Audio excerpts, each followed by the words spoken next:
is New Approaches to Archaeoacoustic Studies, and I will be making this introduction in the name of Joshua Kumbani, Zorana, Đorđević, and of course myself. As we said in the abstract of this session, music and sound played a crucial role in past societies. Yet much of this evidence has been lost due to issues with intangibility, the intangible nature of sound, and fragile evidence, the fragile nature of many musical instruments. We also have challenges reconstructing past music and understanding how sound and acoustics were perceived present significant challenges. And a key dimension to be explored is the absence of sound and music from archaeological reconstructions risks leaving this key dimension of past human experience, as I said, unexplored. Archaeoacoustics is a multidisciplinary subfield of archaeology that explores the sounds and music of the past. It's a multidisciplinary field, interdisciplinary, multidisciplinary, depends on who is doing things and at what time in the past. There have been engineers, musicologists, anthropologists, people working in cultural studies, architecture, and so on. So it's a multidisciplinary subfield of archaeology that explores the sounds and music of the past, focusing on sound-producing instruments and acoustical spaces. There are two major types of archaeoacoustical studies. On the one hand, music archaeology that examines instruments and musical practices, and on the other side, acoustical archaeology studies soundscapes of architectural and natural environments. Music archaeology or archaeomusicology. This was the first one to start. We find that already in the 17th century, this gold horn was found and published by Ole Worm in 1641.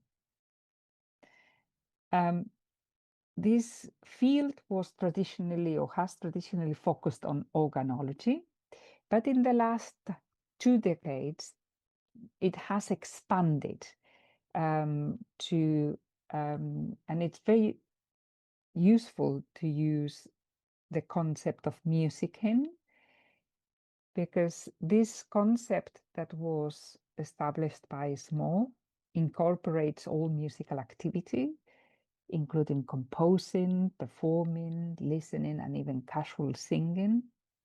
It comprises the analysis of the social and symbolic relations around musical practice.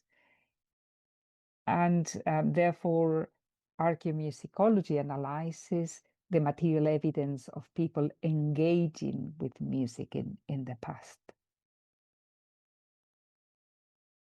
Music archaeology encompasses a wide range of objects that might have not been created specifically to produce music, but were used to generate sound, as Kasia Lund explained already in the early 80s. So current research continues with organological studies, because this is crucial. We need to know what type of musical instruments, the chronology, what form, and so on. But current research also looks at context, and there are new sciences that have been incorporated, like psychoacoustics and neuroacoustics. So the field is expanding. On the other hand, we have, let me put this here, architectural acoustics in this acoustical side of subfield, architectural acoustics, that we can say that it started in the 19th century with research on earthenware pots in churches, but it really had a push in the 1960s with the publication of François Canac, L'acoustique de théâtre antique, the acoustic of ancient theaters. And we find similar things, perhaps not as such as systematic studies in the Americas with Bernard Prudowski, brief description of Muyurai, an Inca archaeological site with superb acoustics. So this room, the science behind it has been, at least in the last few years, a couple of decades, room acoustics. And we can first talk about enclosed and semi-enclosed spaces. As I have explained, since the 60s, much work was focused on Greek and Roman performance spaces, and this work is still ongoing. And there are also works on audiences' ability to hear events. There are other issues, including the exploration of auditory illusions such as reverberation, echoes, and filter effects that may have been perceived as numinous phenomena, as well as the potential of sound for sensory manipulation. There's also outdoor acoustics. The standards applied for room acoustics have been employed to measure the acoustics of exterior buildings, including roofless spaces like such as the squares, but also pyramids, like the Kukulkan pyramid in Chichen Itza. Urban escapes, like here I've brought an example from Copan, published by Godwin, or Barcelona, the sound of medieval and post-medieval Barcelona, published by Knight and Moreno Anguita in particular. This figure comes from them. There are also the outdoor acoustics also include some examples in landscapes, as in the Artsoundscapes project we have been dealing with, and also in the Cult-Aural project that have been that the organizers of this session have been undertaken.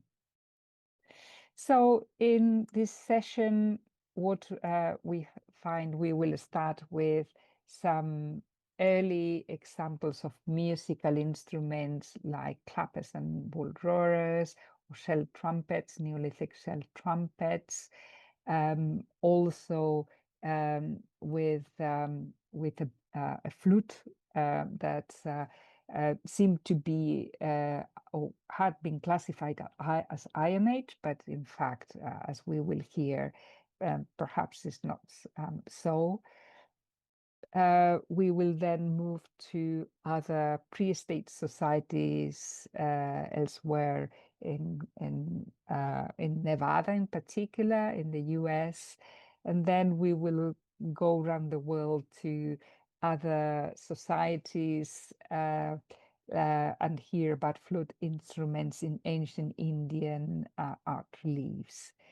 To finish the first part of the session with Finland historical altophony. Then in the second part of the session, we will hear about the nuraghi in Sardinia. We will then move away again to Eran Shah in a paper given by Dom Rossi. And unfortunately, we won't be able to hear directly whispers of the divine, wind, sacred sounds, and oracular communication at Dodona. There will be a paper on a convolution method for reconstructing classical landscapes. And then we will move to medieval and post-medieval with percussion instruments first, and then reconstructing the 14th century soundscapes of the Great Chapel at the Palais de Pape. So looking forward to listening all these very promising papers, and thank you very much for your